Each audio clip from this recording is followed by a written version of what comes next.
首先我们拆门锁，拆门锁要准备3个工具，一个就是把手，一个是内六角，内六角是负责拆门锁上的3颗螺丝。好，然后拆完之后，我们要再拿一支尖嘴钳，尖嘴钳是负责调整它微动开关的接触面。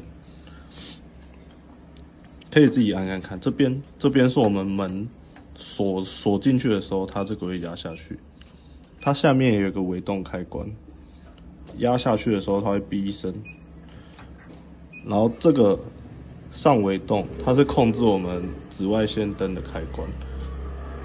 所以你们在调整的时候，如果我们只单纯调整上微动，它面板就会跳故障。所以你们要按着这个，然后去做调整它。去看一下它的接触面，它里面有一个小开关，然后你压下去的时候，它的紫外线灯就会亮，放的时候它就会暗，所以你要去调整它的一个最好的接触面。对，这个要用尖嘴去调整它。调整的时候，我们通常都是压着这颗，然后我们这边尖嘴，这边压着它，然后稍微往下折一点，让它的接触面积稍微大一点。然后你调整完之后呢，一样下微动压着，再去看一次它的接触面，用手去感觉它那个接触面。